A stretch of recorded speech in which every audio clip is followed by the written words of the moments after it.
Alright, so I am all done my concealer, and now I'm moving on to step 2.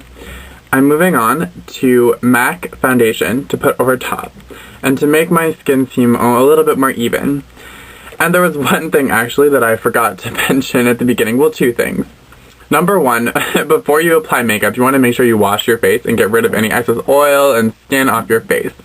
And number two, use a moisturizer to put underneath your skin before applying makeup. This helps to protect against acne and clogging your pores.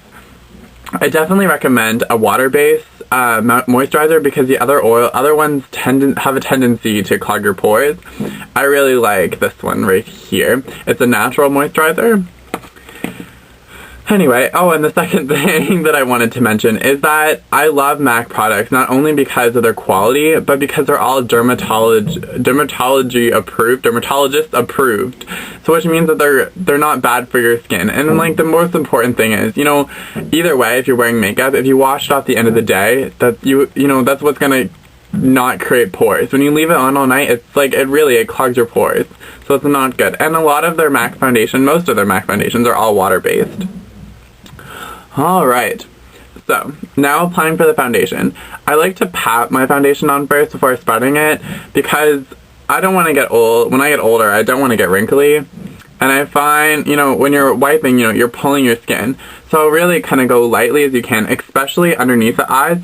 Really pat it when you're putting it underneath the eyes because you want to have as less pull as possible underneath there because it's like one of the most delicate skin on your face, so you don't want it to get all wrinkly and gross, unless you want Botox.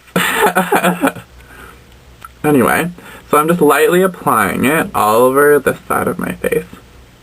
See how I'm patting it on and then kind of spreading it out. And this helps to not create lines when you're putting on your foundation by spreading it out too as well. Because it's not like just one giant hunk of foundation all in one spot.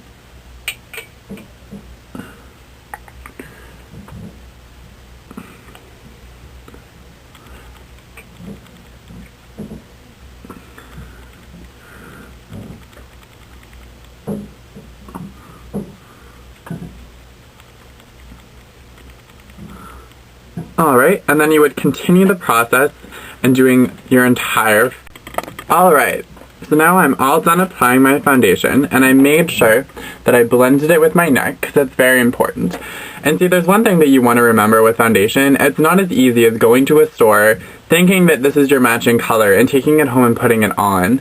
Honestly, I recommend you going to see a makeup artist and finding the right tone or match, like the matching shade for your skin.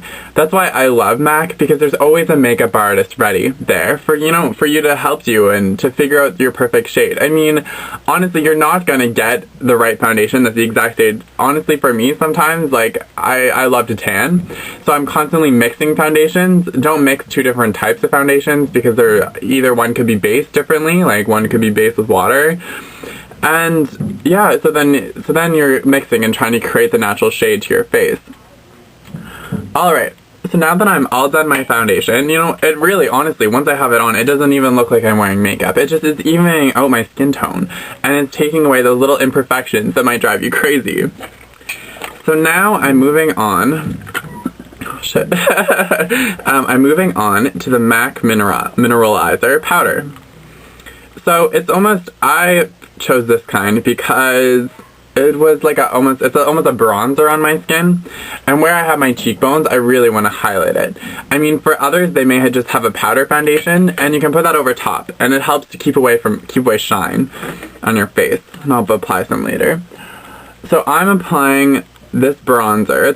It is a powder. It's not actually a bronzer, but it's a bronzer on my skin because of how dark it is. So I'm applying it into my bone line crease. So this is going to create more of a shadow on my skin. So it's going to highlight my bone structure and make it stand out. So I'm going underneath the cheekbone and around the cheekbone. And this way it's because it's creating shadows when the light hits it. So I mean, it's all up to your own discretion how much you use. I don't know. There's times I put way too much on, but I don't really care. See, for me, I have dominant lines that I can see and I can follow, kind of trace. Other people don't, so you can go like this. And put it on.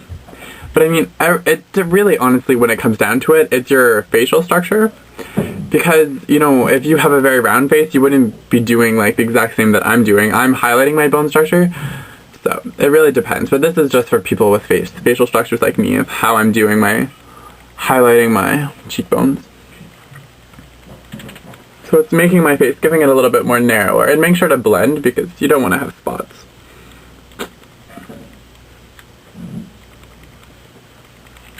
Alright, and then next I'm going to take a highlight. And this highlight is great, I love it, because it makes me shine. And I'm putting it above my cheekbone, I'm applying it here and going back. So it gives me a little shimmer as well, but it's for the light when you catch it. And it looks great on your face. So I'm starting here and going back, up.